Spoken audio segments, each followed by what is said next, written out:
Hello, everyone. I'm John O'Loughlin. Welcome to McDuff Lives, and it's time for part 28 of my series, Undo the Coup.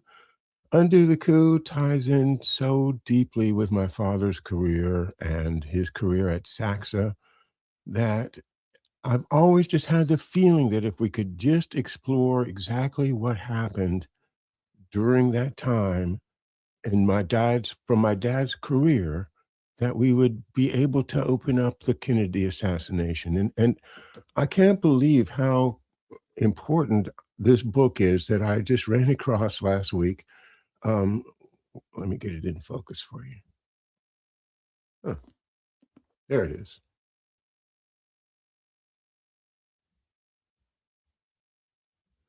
Expendable Elite: One Soldier's Journey into Covert Warfare by Daniel Marvin. So I've been reading it this weekend and was happy to find a video of Colonel Marvin that I'm going to share parts of with you. So, as we say here, let's go.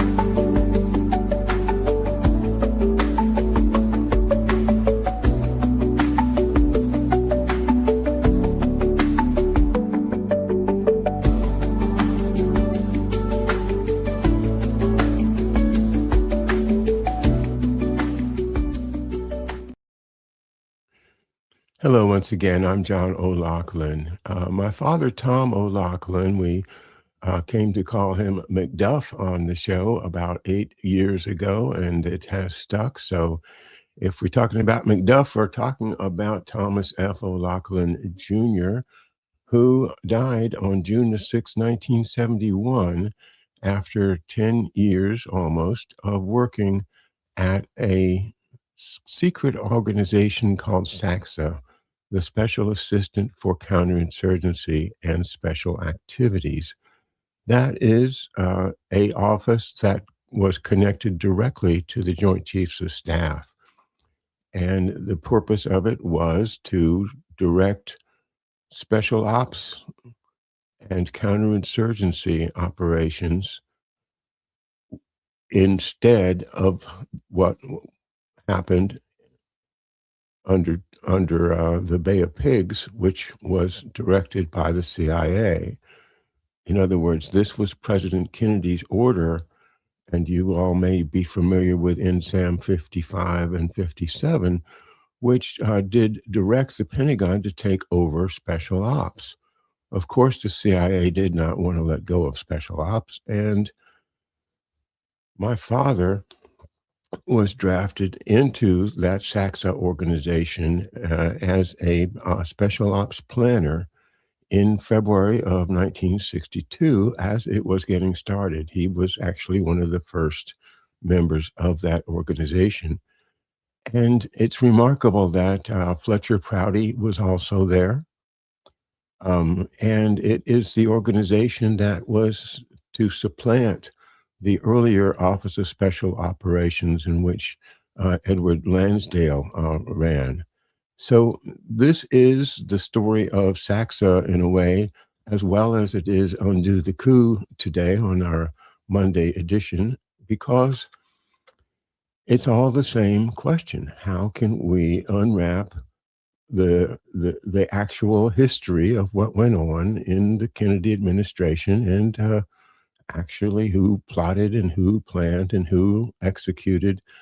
And more importantly, to undo the coup is to understand that the coup never ended, that the cover up is the coup, and that we today are suffering from the lack of our republic under all of these fake fake news,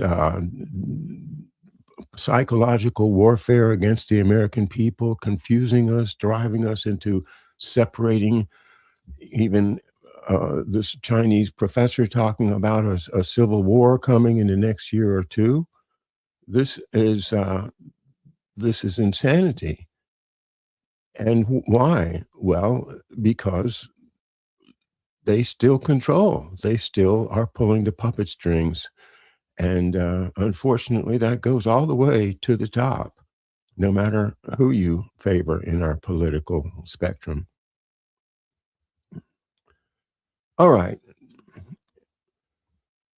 I want to start with a little clip from a very important video interview. And I will just start with a clip, and then we'll go back and study it a little bit more carefully. Hang on.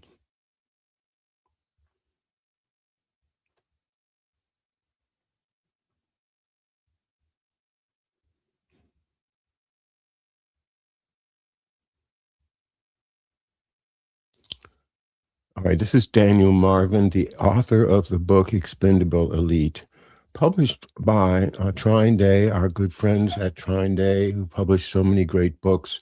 And this one also has an introduction by Chris Milligan, and another one by the great Douglas Valentine. All right, so I'm picking this up in the middle just because I want to emphasize this. This is so, so important. Here we go. I thought the CIA was only supposed to do intelligence gathering. Since when did the CIA actually have control of special forces and could order special forces to, kill people, assassinate people, or, do military operations like that, covert military operations? All I know is that President Kennedy wanted to take that part of the CIA's operations away from him. That was one of the strongest points behind their work to kill President Kennedy. I know when the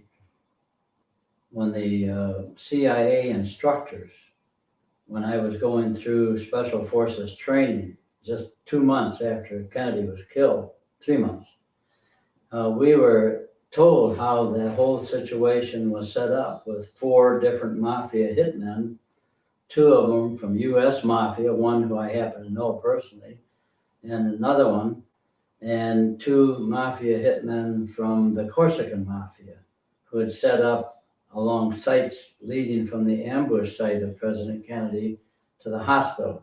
And they were there with spotters with high-powered binoculars and with orders to kill the president if he wasn't determined to be too far gone to live. And they set up all of that information and procedures. And we were taught in CIA training, in Special Forces training, that the CIA used Green Berets as assassins and terrorists and saboteurs outside of the United States and used mafia inside of the United States. Now that's what Kennedy was trying to get stopped when he got killed. I imagine that is still going on. Now, I want to go back to Mackham because... All right, I'm going to stop it right there. I imagine that it is still going on.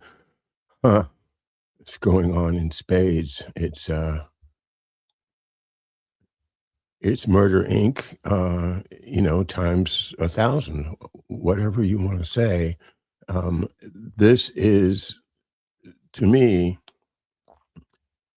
what Colonel Marvin has written in this book and has just given us there is confirmation that it was not just special operations in the sense of winning hearts and minds and counterinsurgency, being the good guys, as we've talked about in my series on Saxa with General Victor Krulak championing the hearts and minds method versus General Ed Lansdale, the one that Kennedy was pushing out of the business because he was really a CIA guy that used those techniques that were just mentioned by Colonel Marvin. I want to go to his book now on one page because I'm really just excited to put this together.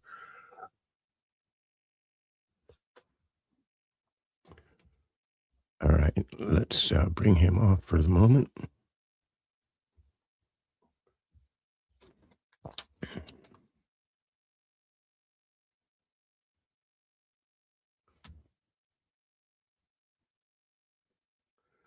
So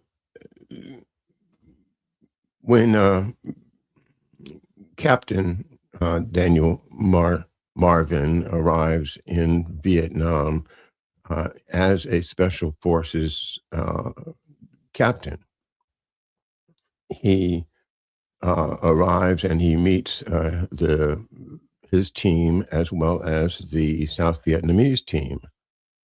And he's in a province that is right on the Cambodian border, that is entirely populated by one tribe or clan of people called the Wahao, and that's Hoahao.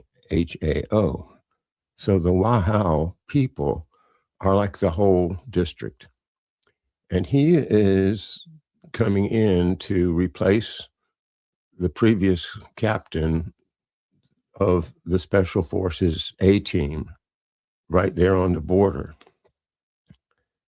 And what he runs into is that the South Vietnamese commander there, Major Lee, that's L.E., Major Lee, is concerned that the CIA was going to come back and take over all of the civil action programs that he was running as a Green Beret, because the Green Beret were officially there to win hearts and minds, and that's what Major Lee of the South Vietnamese Army was so successful at, according to this narrative. And I really want to read the whole narrative, but let's just concentrate on this one part, which I'm just thrilled to read. Here we go. So Major Lee is concerned that the CIA would come in and take over, because he knew what the CIA does, and that is the Ed Lansdale version of the CIA, the bad guys.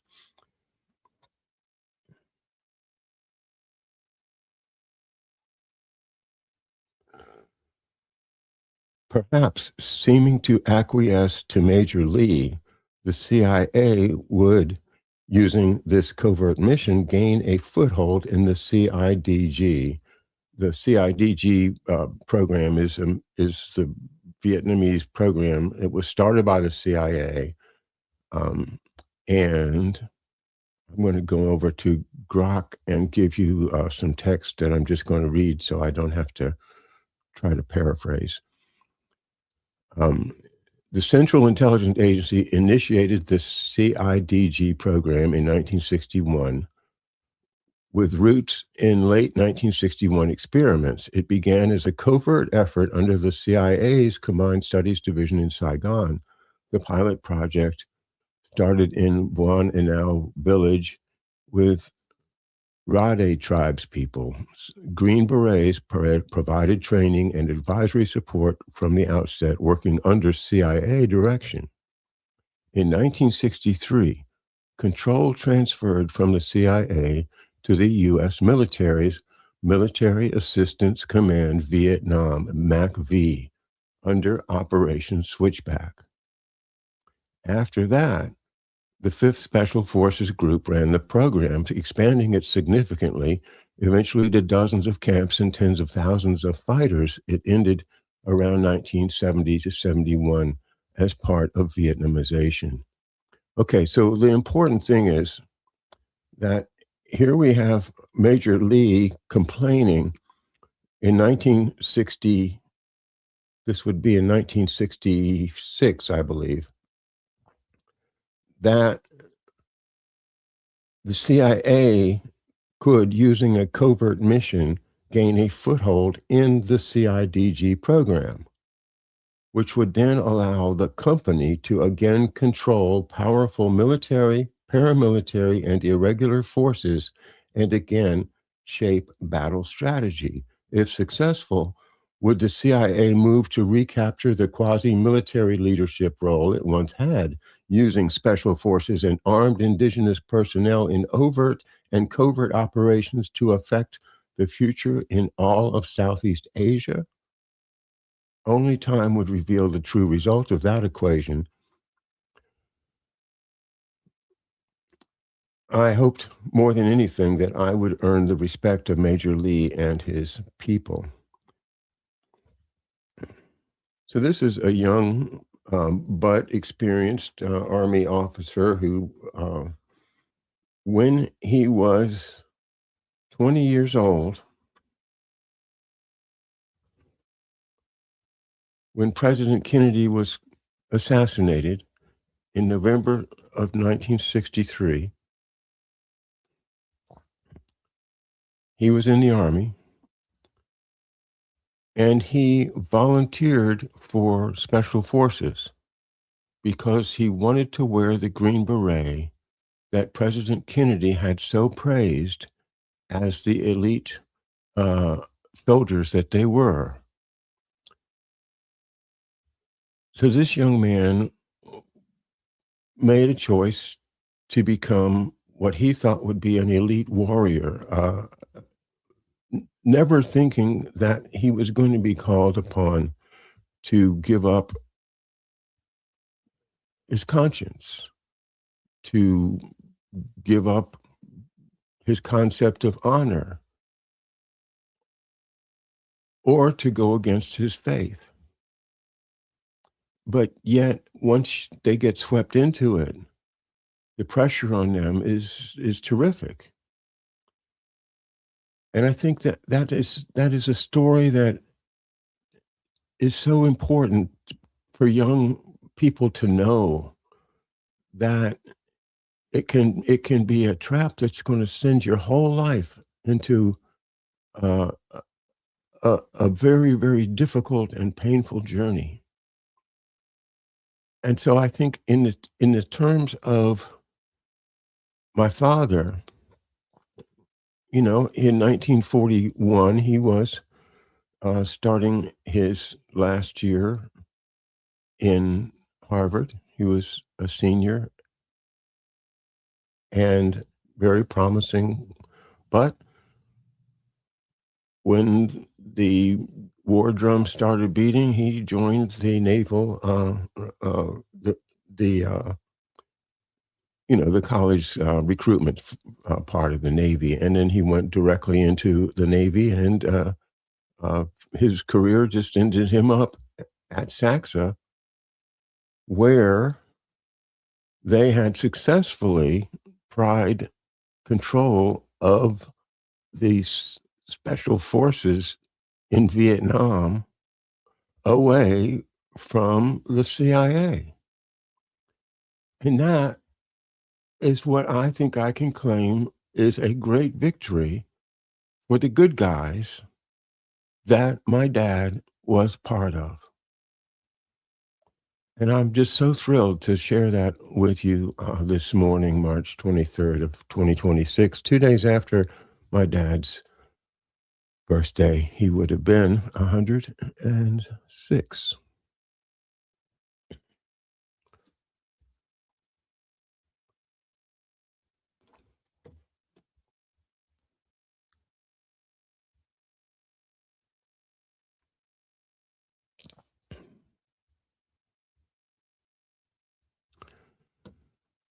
I'm going to read the introduction to the book written by Doug Valentine.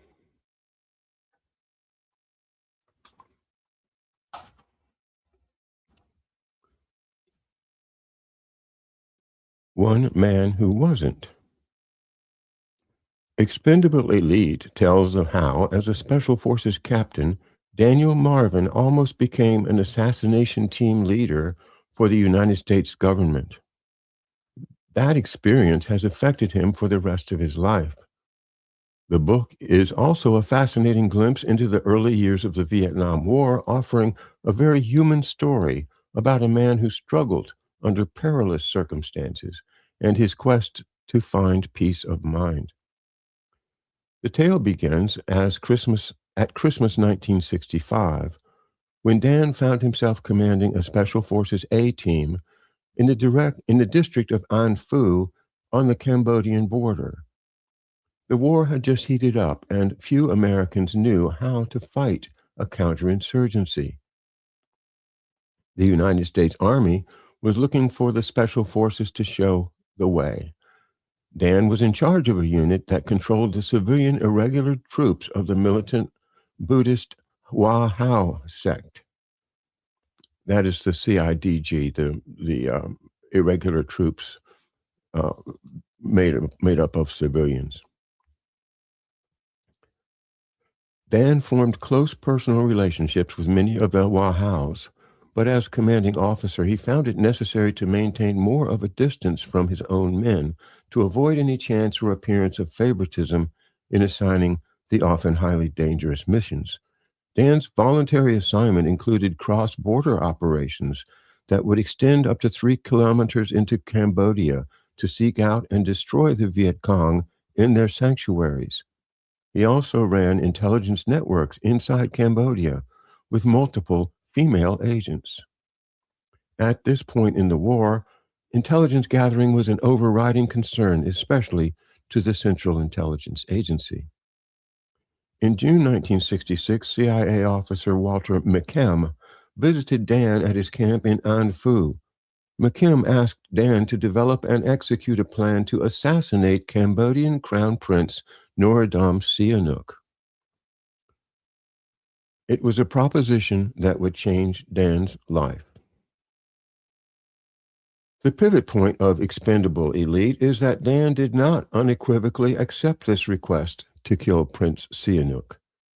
Captain Marvin put a condition on his acceptance of the mission, that the President of the United States would have to tell the American people that he would allow U.S. forces to attack the Viet Cong in what had been its sanctuaries in Cambodia, such as the one from which the Viet Cong had attacked An Phu with impunity before the A-Team's secret assignment. To this point, and in the face of news reports to the contrary, the Johnson administration had insisted that Cambodia's official neutrality was marked by its refusal of sanctuaries to the Viet Cong, a bald-faced lie. Why did the CIA want the prince assassinated? The CIA's plan was to have the prince killed inside Cambodia, west of the Viet Cong safe havens, and to make it appear that he was killed by communist forces. Blaming the Viet Cong was expected to make the people of Cambodia look to South Vietnam and the Americans for help in ridding their nation's eastern border area of the Viet Cong and the North Vietnamese communists. Cambodia would be transformed from a communist-leaning neutral into an active ally.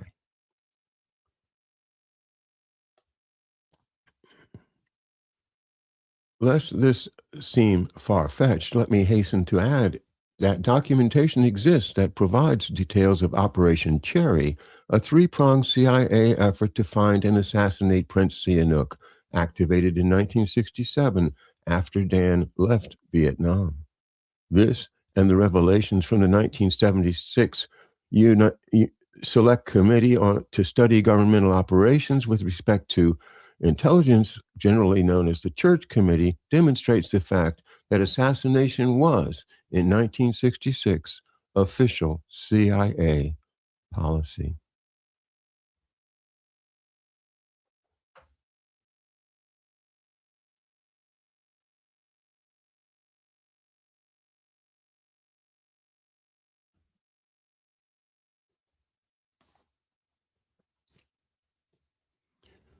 Special Forces got this type of job because, as part of its, quote, special capabilities, the Sneaky Petes do things that regular Army outfits cannot. One of these talents is to make an assassination look as if the enemy had done it. Dan's A-Team got the job because their camp was the closest to the possible ambush site on the road Sihanouk would have to travel. The Wahao fighters were well suited to passing themselves off as VC soldiers. On his second visit in June, Walter McKern came to meet with Dan and his Wahao counterpart, bringing topographical maps showing the route the prince would take. The Wahaos would take a captured barge up the Basak River into Cambodia and then on up the Mekong River to a location near the ambush site. The situation came to a climax when Walter McKim came back to Dan's camp just 2 days before Dan's group of 42 irregular fighters were to go into Cambodia, and Dan had not yet heard from his contact at Fort Bragg.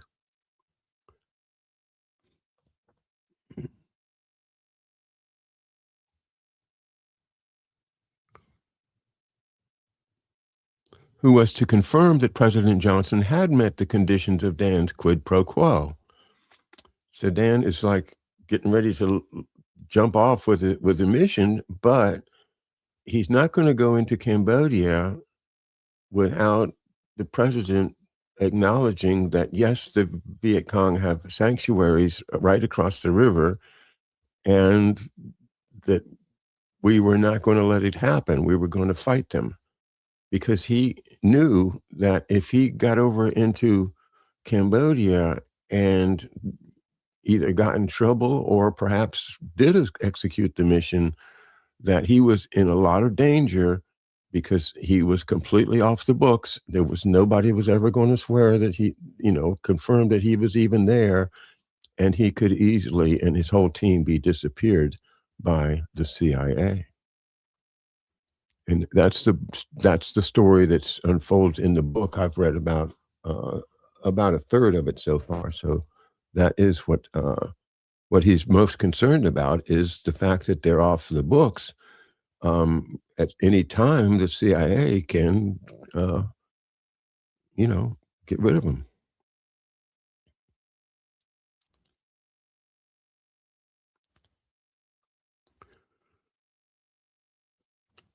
Dan immediately confronted McKim with the fact that his conditions had not been met by President Johnson, and McKim refused to even answer, asking Marvin instead if his people were ready to go across the border. Dan, barely able to control himself, ordered McKim out of camp. McKim is a CIA officer, you see. And as McKim was escorted to his White Air America helicopter, he turned, looked at Dan, and shouted, "You can't fight the system, Captain, because you can't win," quote unquote.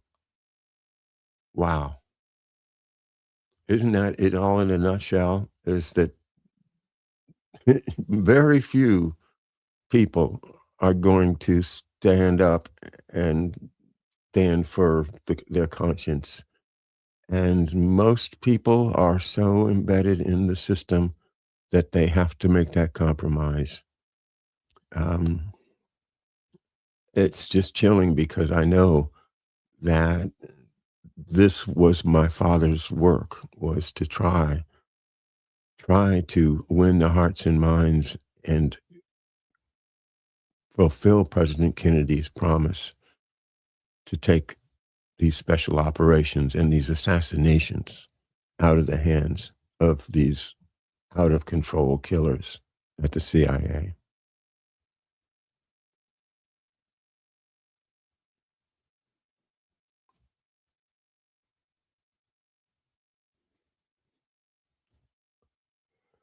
What happened next proved McKim was absolutely right. Dan became expendable for not following what he believed were illegal orders. He, his men, and the Wahao strikers then became the enemy. And except for Dan's courage and convictions and the timely intervention of a high-ranking South Vietnamese general, would have surely paid the ultimate price. Special Forces people often find themselves caught between the rock of unconventional warfare and the dictates of their conscience. They have a dirty job to do, and they are supposed to provide the CIA with plausible deniability, which means they have to carry the secrets for the rest of their lives. In this case, Marvin chose conscience. Decades later, when Dan broke ranks with his special forces in order to reveal the truth, he suffered the wrath of the Special Forces Association. It's hard to imagine just how much misery the SFA put Dan, his family, and his publisher through when Dan published the facts of the CIA assassination mission. Some of the men who were formerly under his command disavowed him, and some, perhaps acting under duress, even went so far as to bring a libel case against him. The SFA-inspired libel case, the Special Forces Association, that is but one example of the fail-safe mechanisms that are built into the system to assure that whistleblowers like Dan Marvin do not tell the truth about America's counterterror war. As in Southeast Asia in 1966, such dishonorable covert tactics are employed in today's warfare, and this is what spurred Dan and publisher Chris Milligan to bring Expendable Elite to print. The U.S. government also pressured Dan's former team members to turn against him. According to Scuttlebutt, some were threatened with the loss of their retirement pay if they so much as spoke to Dan. Other pressures were also brought to bear. One of the individuals told Dan that the act of simply speaking with Dan by itself would derail any chance his son had of being regular Army. Careers were at stake, and these men were told so.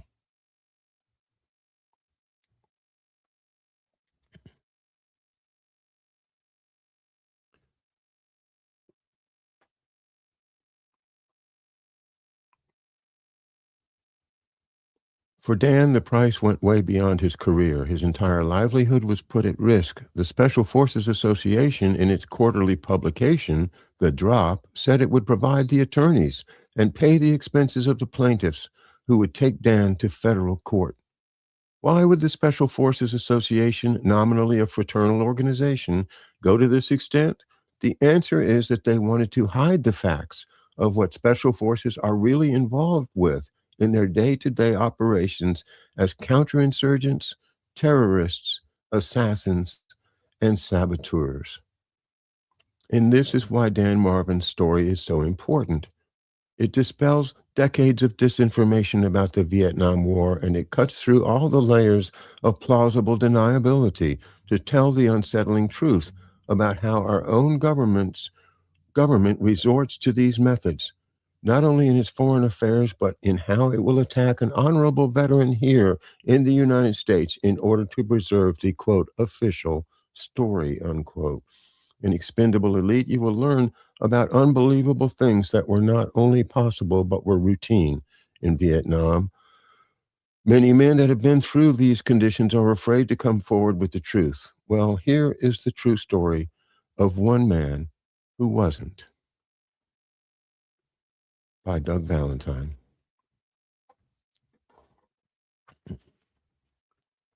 I'm going to go back now to the beginning of that videotape and let the presenter introduce herself and see if we can play some of it back, because it's a great introduction and I want to give her credit for this interview.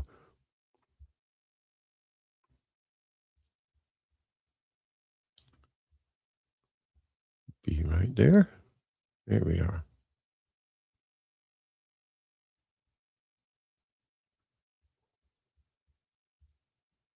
Hi, welcome to the Whistleblower Newsroom. I'm Christina Borgeson. Today's guest is dead. He died almost 9 years ago.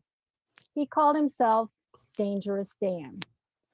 During the Vietnam War, Daniel Marvin was a Special Forces captain and an assassination team leader for the US government. He commanded a Special Forces team that controlled civilian or regular troops of the militant Buddhist Hoa Hao sect in the district of An Phu on the Cambodian border. They ran cross-border operations into Cambodia. Remember, the US was not in Cambodia. Remember, we were all told that? Anyway, they ran cross-border operations into Cambodia to kill Viet Cong in sanctuaries there. During that time, the CIA assigned Marvin to assassinate Cambodia's Crown Prince Sihanouk, and make it look like the Viet Cong did it in a bid to get the Cambodians to side with the United States in the Vietnam War. For reasons Marvin will explain in his interview, he planned, but then refused to carry out the killing. This sparked a chain of brutal and bizarre events that eventually led to Marvin's transformation from stone cold killer to a born-again Christian who felt compelled to expose his deeply pathological former life. He did this by writing a book titled Expendable Elites that was published by Trine Day Books.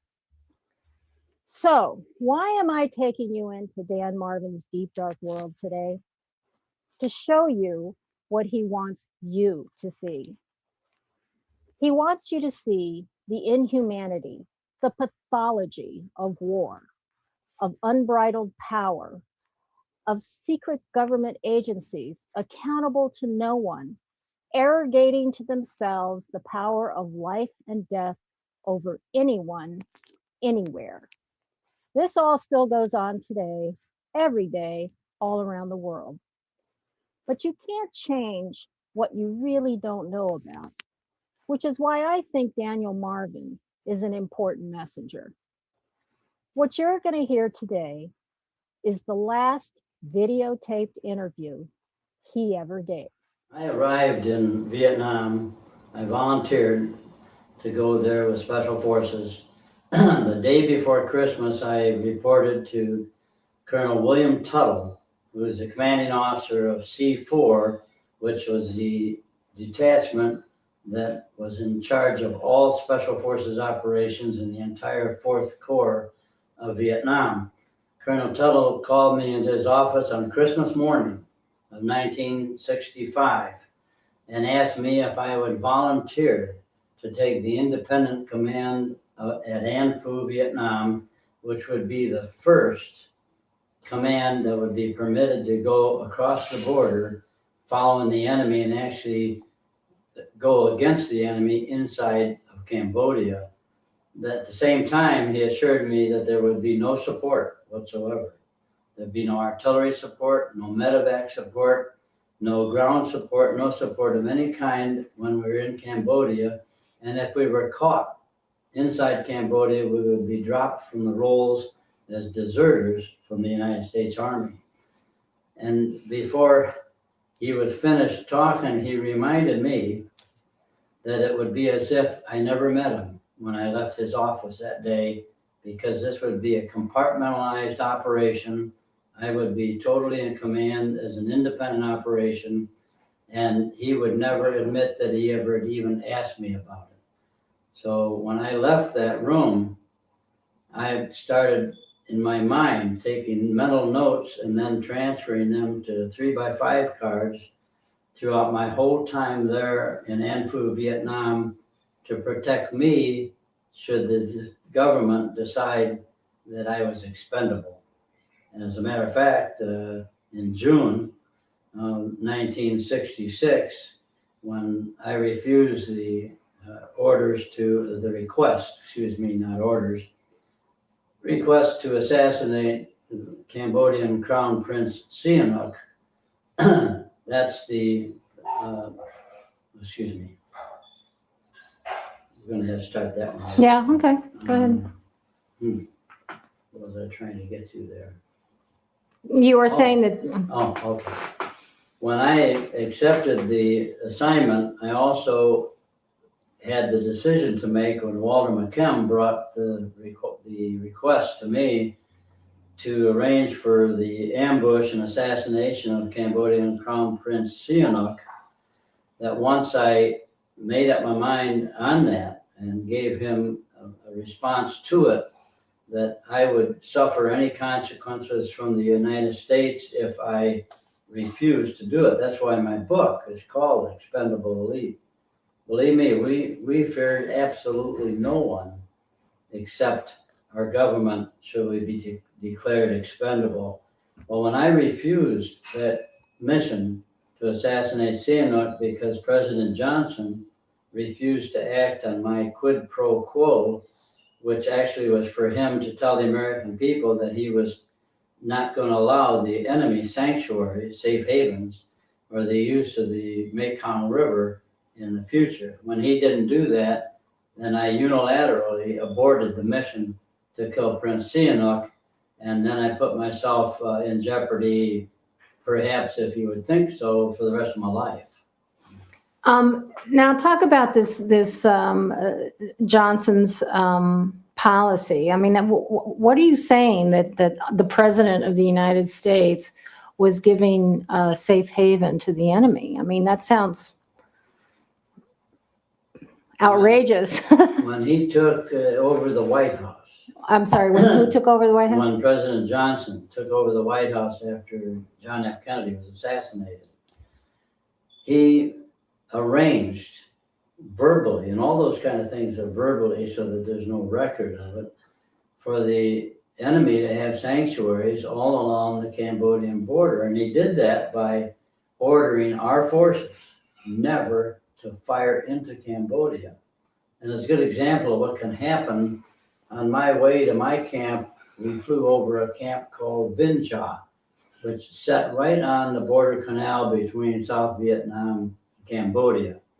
The captain that commanded the Special Forces team in that camp received a lot of rocket and mortar fire from an enemy battalion that was just on the other side of that canal. Killed 5 of his people right off and wounded a number of them. And he decided that he was going to shoot back at the enemy inside Cambodia, and he did. And he was in prison in Fort Leavenworth within 2 days after defying our government and shooting at the enemy that was killing his people. Now, why did he create why did he okay these safe havens? I mean, what was the logic behind that? It sure would be nice to know for a fact why he did it. But one thing for certain is that it was a tactic that was meant not to allow us to win the war. It was strictly for the Viet Cong and the North Vietnamese to actually win the war. Otherwise, he would have turned us loose to go after the enemy, no matter where they were, with whatever we had to fight them. My area, where I had an independent command and where I did go into Cambodia against the enemy, was the only fully secure area in all of Vietnam when I turned that camp over to the Military Assistance Command of Vietnam. But it was because we fought the war to win it, and we did win it. We cleared our area of Viet Cong, the enemy. We maintained a secure border. We never lost a battle, even though we were always outnumbered at least 4 to 1 and outweaponed too. But the people that I was fortunate, blessed really to be with, were good fighters, and they were honest people, only wanting to maintain their land and their occupation, which was fishermen and batmen, and which was to farm, have the bats so they could sell guano, the bat leaves, and the pig operations that they had. The Wahows would not eat any beef, period. They were forbidden by their religion, but they would eat everything from pork to rats to snakes to chickens, and it all tasted super. So I don't know. I still want to go back to this policy because, I mean, obviously it was the U.S. government policy to allow you to exist as special forces going across into Cambodia after the enemy. So why would there be this other policy that would work against what you were doing? Well, think back to the 15th day of January of 1960. Oh, excuse me, not the 15th. Let me turn aside from that. Okay. Wait, hold on. Okay, go ahead. Think back to the 4th day of August of 1966, when General Harold K. Johnson, the Chief of Staff of the United States Army, visited our B team, B-42, in Chow Duck, South Vietnam, and Colonel Brewer, Donald E. Brewer, brought all of us together, all the officers that were in command of camps and that, into the briefing room, and he started to brief General Johnson on the enemy situation and the tactical situation. And on the map in front of him that he was pointing to, there were huge areas inside of Cambodia, some as deep as 3 kilometers, that all were shaded a different color. And General Johnson stopped him, interrupted him, asked him why that the areas were shaded. And Colonel Brewer said, sir, that's because that indicates where the enemy has safe havens. And General Johnson ordered him to remove those from the maps.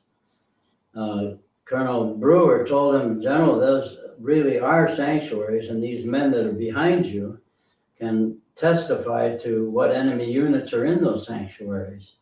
And he interrupted Colonel Brewer again and ordered him to remove those sanctuary areas from the map, saying the President of the United States has told the American people that the Cambodian government does not permit the enemies to use their territory.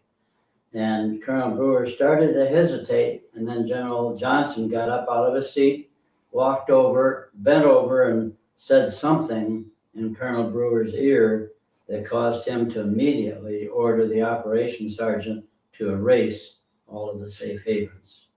Now that's the kind of a war that we were fighting over there. I blame General Johnson and General Westmoreland, who in his book, A Soldier Reports, admits that he was ordered not to tell the American people and not to tell Congress not to tell Congress that the enemy had sanctuaries all along the Cambodian border and were allowed to use the Mekong River as their main supply route. Now, who could order General Westmoreland not to tell Congress other than the President of the United States? I've got to ask you, as a soldier, as an officer, as someone who understands tactics and strategies and so on, as someone who knows what the results of those sanctuaries being allowed to exist, what was the purpose, do you think, of that policy? I think it was to maintain our presence in Vietnam and to maintain, we believe, now I can't prove this, I can prove that we let the enemy use our river to carry their war goods and allowed them to have safe havens and could shoot at us and we couldn't shoot at them. But we believe, those of us who were in special forces over there, that they used those same ships that carried all of those weapons and ammunition and explosives up to the enemy inside of Cambodia. They used them to bring the drug trade down from Cambodia into the United States. So you're saying that you think the maintenance of these, and I'm going to ask you to repeat my question if I'm interpreting what you're saying properly. You're saying that these safe havens were maintained so that there could be a drug traffic where arms would go in to the VC, but drugs would come back out to the United States? I believe that. I can't prove the latter part of it, that they actually had drugs on those ships. But those ships did not come back empty. And Captain Miles, who commanded the A-team on the Mekong River, can tell you that those ships came back laden, just as they were laden when they went up the river, because you can tell where the watermark is on the hull of the ship. So we knew they were bringing something back in, and the only thing we could ever determine from that is that the CIA was using those ships for drug running. So you're basically saying then that the President of the United States, who was okaying these safe havens, knew that the CIA was drug running? Oh, I would say so, yes. Could you repeat incorporate my question into your? I would say that the whole situation over there was developed to allow our government, through the CIA, to take advantage of the possibility of running drugs using the same ships that were used to carry ammunition and weapons up to the enemy. And I do know this, that when I demanded a quid pro quo in 1966, in June of 66, demanded that President Johnson tell the American people he was going to take away the safe havens that he had authorized in Vietnam. Not that he would have to say that he authorized them, but that he would no longer permit safe havens for the enemy, nor the use of the Mekong River. And with that, I told the CIA, because I had been asked to set up an ambush plan to kill Prince Sihanouk, that I would follow through with that with 42 Vietnamese volunteers if President Johnson would honor my quid pro quo. He would not do it. President Johnson allowed, permitted, whatever word you want to use, the use of the Vietnamese government and the American military to permit the use of ships and airplanes to move drugs out of that area.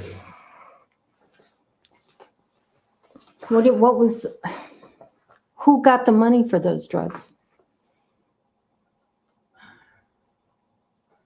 I would say the CIA would have been the beneficiary of it, and then they would use it to support whatever they were supporting, legal or illegal. The whole thing about covert operations is that there's never anything in writing. There's never any orders given other than verbally. There's never any backup for you should you get caught. And there's never any government agency that can be caught red-handed with what we were doing. For example, 2 Special Forces A-teams were used by the CIA to meet with Castro and to beat Batista on the ground to take over the government of Cuba, which was a big CIA drug running operation. What do you mean it was a big CIA drug running operation? How did that work? Yeah. I don't know how it worked, but I know that that was the reason that they put Castro in power, then he would owe them the right to do what they wanted to do. And how do you know this? How do you know? Just from a friend within the CIA, which I could never divulge his name. I knew one of the men that was on the Special Forces A-team. In fact, I taught him in parachute rigger school how to be a parachute rigger. He was part of that organization controlled by the CIA that put Castro into power. Other than that, I can't prove about the drug running. That's so secret. And, you know, like in Mexico, anybody that goes against it's dead. It's, if I knew something, I'd tell you, just the same as I do of what I do know. Well, I'm so fascinated by the idea that Castro was put into power by American Special Forces when, you know, the Bay of Pigs happened, when, you know, he's been vilified by the American government. You know, how does that work? It's interesting, the Bay of Pigs. I have my own personal thoughts on the Bay of Pigs. It was set up and failed because President Kennedy finally realized what was going on.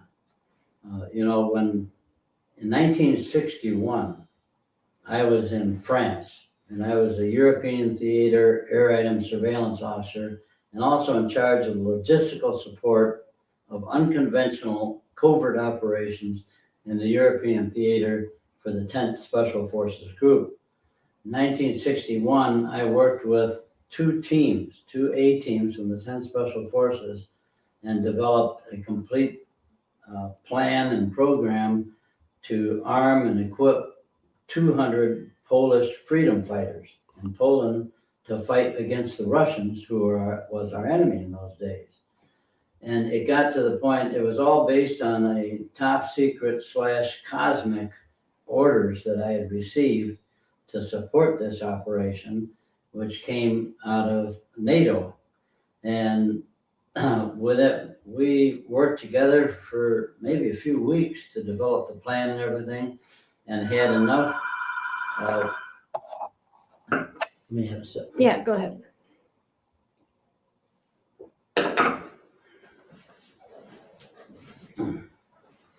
Okay.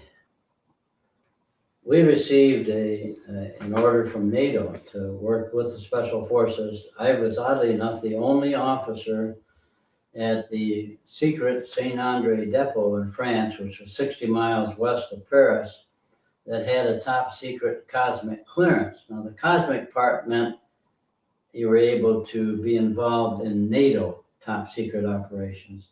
So we had it all set up for 200 freedom fighters, weapons, ammunition, communications equipment, and 2 teams of American Green Berets to jump in with that equipment and everything to that unit in Poland. Captain Buck Evans, who was the U.S. Army 320, I mean, U.S. Air Force 322nd Air Division. Go a lot better. Okay, go ahead. Captain Buck Evans, who commanded the 322nd Air Division combat control operation out of Evereux-Fauville Air Base in France, had sent in a U.S. Air Force combat control team, dropped them into the area in Poland, which would lead the 2 C-130s in with the supplies and the equipment and the 2 teams of Green Berets. So they were already in on the ground, and about an hour before the C-130 aircraft were to take off with those 2 teams of Green Berets and all those cargo bundles, we got a message, top secret cosmic, from our White House that said to cancel the operation. All we could determine, speaking of we being Buck Evans and myself, was that the president had not known about this operation, and that the CIA was doing this through the 10th Special Forces, which was not unusual. They worked for the CIA, and that he didn't want that to happen because of international repercussions. I don't know that for a fact, but I do know that to this day, to the best of my knowledge, neither Captain Buck Evans nor myself knows the fate of that combat control team that dropped in there to organize those 200 Polish freedom fighters. All right. I got to stop it there.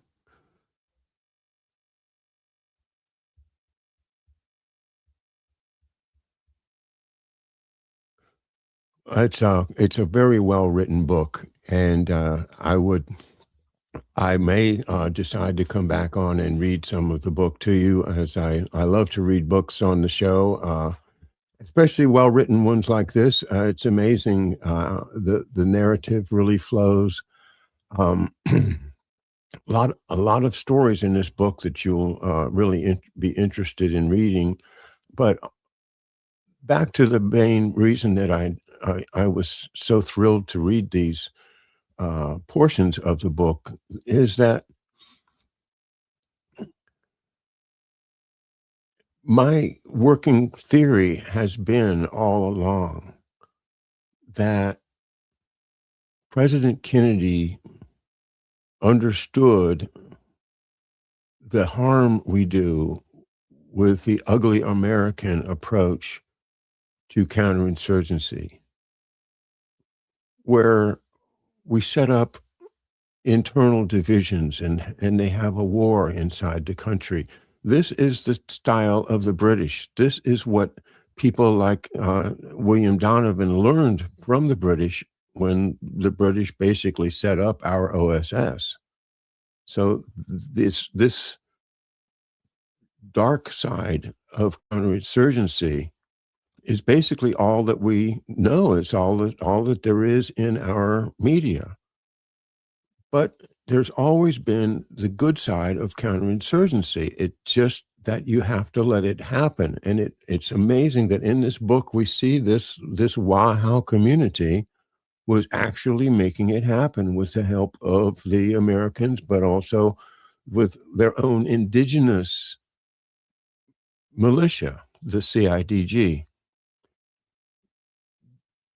The death of President Kennedy reverses all that and puts anyone who tries to actually establish a happy, independent town, village area is going to suffer, because what they want is the chaos that allows them to transact their transactions in drugs, people, whatever else it is, because it's all just about money for them.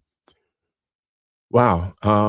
Well, thank you for being with me. It's been an hour, and I've really enjoyed sharing this from Lieutenant Colonel Daniel Marvin, his book, Expendable Elite, One Soldier's Journey into Covert Warfare. What a story.